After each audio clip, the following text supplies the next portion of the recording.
Hello नमस्कार आप सभी का मेरे चैनल कोड से मैं फिर एक बार स्वागत करता हूं। और आज हम फिर एक बार आपके सामने रूबरू हो रहे हैं एक नए कानूनी मसले को लेकर जो क्रिमिनल लॉ से जुड़ा है। जैसा सभी को पता है कि अब 1 जुलाई से 3 क्रिमिनल लॉज जो इम्प्लीमेंट किए गए यानी कि जो लागू किए गए हैं वो है भारतीय न्याय संहिता, भारतीय नागरिक सुरक्षा संहिता और भारतीय साक्ष्य अधिनियम। क्रोनोलॉजिकली अगर बोले तो Indian penal code, criminal procedure code और इंडियन एविडेंस एक्ट। अब जो CRPC है पुराना और अभी का जो है भारतीय न्याय संहिता और भारतीय नागरिक सुरक्षा संहिता यानी कि क्रिमिनल प्रोसीजर कोड और जो है भारतीय साक्ष्य अधिनियम, ये जब इम्प्लीमेंट किए गए हैं कानूनी रूप से, तो इस सारे कानूनों में जब भी कोई नया कानून बनता है तो पुराने कानून का जो है वो इफेक्ट नलीफाई करने के लिए एक रिपीलिंग क्लॉज होता है किसी भी नए कानून में। रिपील और सेविंग क्लॉज जो है वो हर उस नए कानून में होता है जो पुराने कानून को तब्दील करते हुए, पूर्णतः तब्दील करते हुए एक नई रूपरेखा के साथ में नए कानून में तब्दील किया जाता है। तो हर एक नए कानून में रिपील और सेविंग प्रोविज़न होता है। जैसे कंपनीज एक्ट पुराना अगर आप देखोगे और नया जो है 2013 का, तो पुराने कानून को तो ख़त्म करते वक्त जो नया कानून बनाया है तो रिपील और सेविंग क्लॉज होता है। ये हर नए कानून में होता है जो कि पुराने कानून को ख़त्म करके नई रूपरेखा के साथ में, नए प्रावधानों के साथ में एक संपूर्ण रूप से नए तरीके से अगर पेश किया तो रिपीलिंग और सेविंग क्लॉज जो है वो अनिवार्य होता है और वो रहता ही है हर नए कानून में जो पिछली कानून से जुड़ा हुआ रहता है। तो ऐसा ही जो रिपीलिंग और सेविंग क्लॉज है ये तीनों नए क्रिमिनल लॉज में है। तो इसका सिंपल सा अगर मतलब मैं बताऊं कि जो नया कानून है 1 जुलाई से इम्प्लीमेंट हो रहा है, उसके इम्प्लीमेंट होते ही जो पुराने कानून हैं वो रिपील हो जाते हैं, लेकिन उसके साथ कुछ सेविंग क्लॉज होता है। वो क्लॉज का पूरा एक्सप्लेनेशन होता है कि किस तरीके से कुछ क्लॉज को सेव किया जाएगा, यानी कि वो कंटिन्यू किया रहा जाएगा। ऐसा ही एक वाकया आज जो है राजस्थान हाईकोर्ट के सामने आया, जिसमें मतलब FIR जो हुई थी 164 का जो 154 का जो FIR हुआ था वो 1 जुलाई 2023 के पहले का था, 1 जुलाई 2024 के पहले का था, सॉरी। तो अब जब कोई FIR वगैरह जब होता है तो उसके आगे की प्रक्रिया जो है उसमें इन्वेस्टिगेशन होता है, इंक्वायरी होती है, फिर उसमें फिर जो चार्जशीट वगैरह या फाइनल रिपोर्ट वगैरह फाइल करना होता है, वो पूरी प्रक्रिया है वो CRPC पुराने एक्ट में जो प्रक्रिया है मैंडेटरी जो मैंडेट किया है उसी की रूपरेखा के अनुसार नए कानून में प्रक्रिया रखी गई है। लेकिन अब सवाल ये उठता है कि अगर FIR 1 जुलाई 2024 के पहले हुआ है तो उसके कंटिन्यूएशन में जो भी इन्वेस्टिगेशन, इंक्वायरी, रिपोर्ट वगैरह जो भी होगा वो क्या नए कानून के तहत होगा या पुराने कानून के तहत होगा। यही एक छोटा सा मूलभूत क्वेश्चन था राजस्थान हाईकोर्ट के तहत। तो राजस्थान हाईकोर्ट ने अपने फाइंडिंग में जो दिया है वो मैं इन वर्बिटम अगर मैं पढ़ के बताऊँ तो उनका कहना है ये है कि we are concerned here only with the saving clause contained in subsection 531 subsection 2 subsection A जो नया कानून है, a perusal thereof clearly reflects that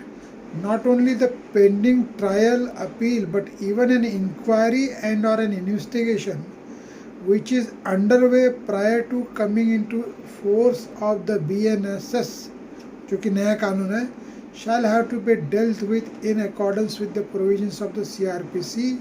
and not under BNSS 2023। यानी कि जो FIR 1 जुलाई 2024 के पहले रजिस्टर्ड हुई है, ऑब्वियसली रजिस्ट्रेशन होने के बाद में उसके तहत जो भी इंक्वायरी, इन्वेस्टिगेशन, फाइनल रिपोर्ट,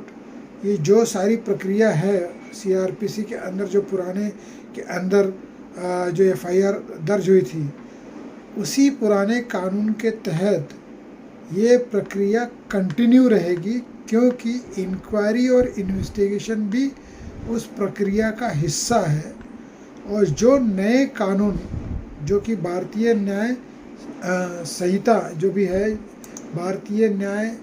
संहिता, भारतीय नागरिक सुरक्षा संहिता यानी कि CRPC, इसके तहत वो कंटिन्यू रहेगी,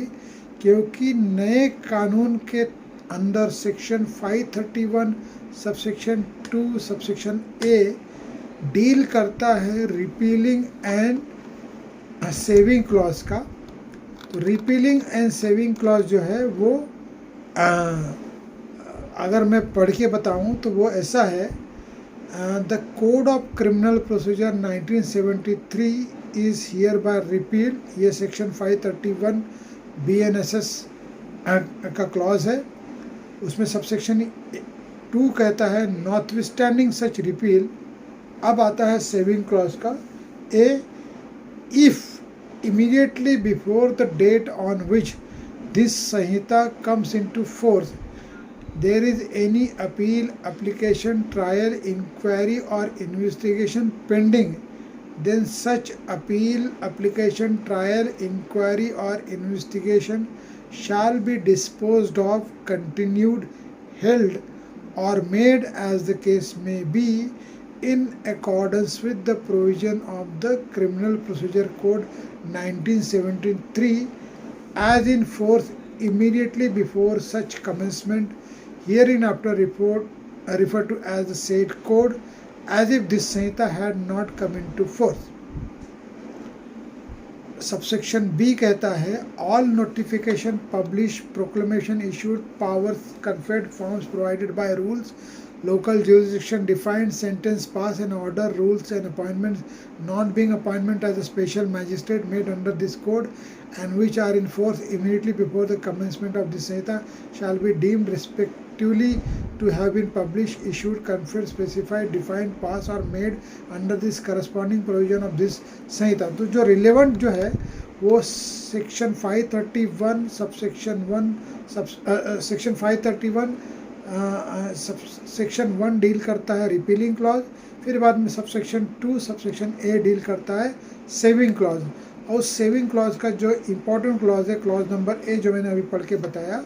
उसके तहत पेंडिंग इंक्वायरी, इन्वेस्टिगेशन